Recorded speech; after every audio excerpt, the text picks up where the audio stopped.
Hi, welcome to live with food. நம்ம இன்னைக்கு தேங்காய் பிஸ்கெட் பார்க்க போகிறோம்.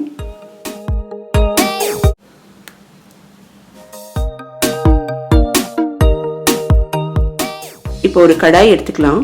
இதில் துருவிய தேங்காய் சேர்த்துக்கலாம். தேங்காயில் ஈரப்பசை இருக்கும், அது போகிற அளவுக்கு நம்ம வறுத்துடலாம்.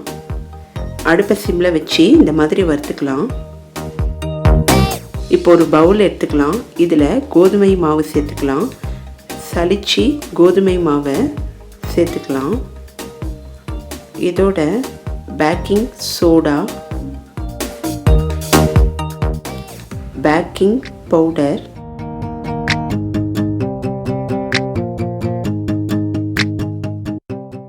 கொஞ்சமாக உப்பு, இது எல்லாத்தையும் சலிச்சுக்கலாம்.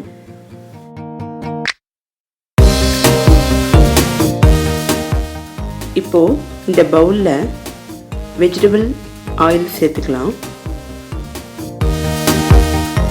ஸ்வீட்டுக்காக நான் இங்கே ப்ரௌன் சுகர் சேர்த்துருக்கேன்.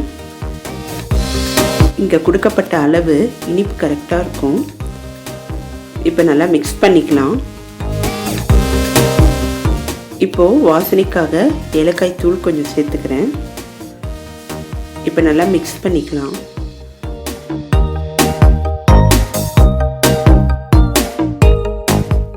இதோட நம்ம சலிச்சு வச்சுருந்த பொருட்களை எல்லாம் சேர்த்து சப்பாத்தி மாவு பதத்துக்கு பிணைஞ்சிக்கலாம்.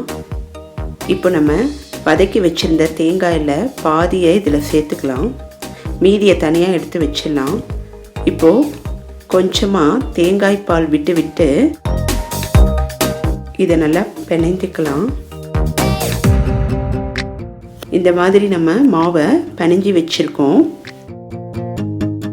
இப்போ ஒரு சப்பாத்தி கல் எடுத்து நம்ம சப்பாத்தி மாதிரி இதை இட ஆரம்பிக்கலாம்.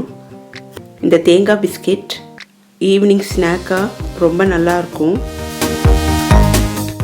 டீயோடு சேர்த்து சாப்பிடும்போது இந்த தேங்காய் பிஸ்கெட் ரொம்ப நல்லா இருக்கும். மாவை நல்லா பரத்திட்டு ரவுண்டு ஷேப்புக்கு நம்ம கட் பண்ணிக்கலாம். திக்னஸ் கொஞ்சம் இருக்கிற மாதிரி பார்த்துக்குங்க, ரொம்ப தின்னாக இருக்க வேண்டாம்.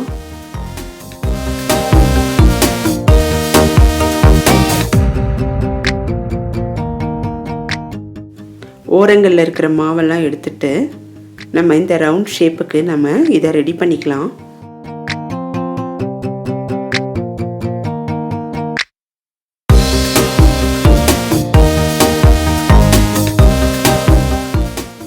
பிஸ்கெட் ரொம்ப நல்லாயிருக்கும். வீட்லேயே எளிய முறையில் செஞ்சுருக்கோம். டேஸ்ட் அபாரமாக இருக்கும். இப்போ நம்ம வதக்கிய தேங்காவை இந்த மாதிரி டஸ்ட் பண்ணிக்கலாம். தேங்காயோட சாப்பிடும்போது ரொம்ப நல்லாயிருக்கும் இந்த பிஸ்கெட்.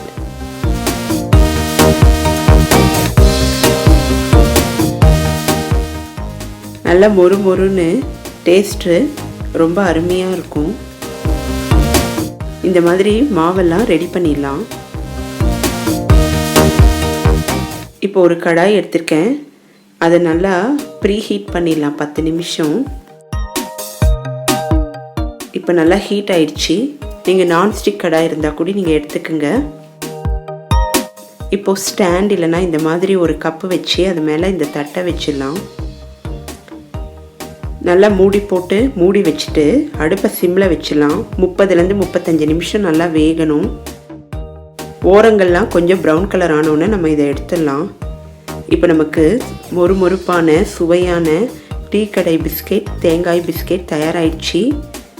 ரொம்ப டேஸ்டான பிஸ்கெட் எளிய முறையிலேயே செஞ்சுருக்கோம். மறக்காமல் லிவ் வித் ஃபுட் சேனலை சப்ஸ்கிரைப் பண்ணுங்கள். நெக்ஸ்ட் வீடியோவில் மீட் பண்ணுறேன். பாய்.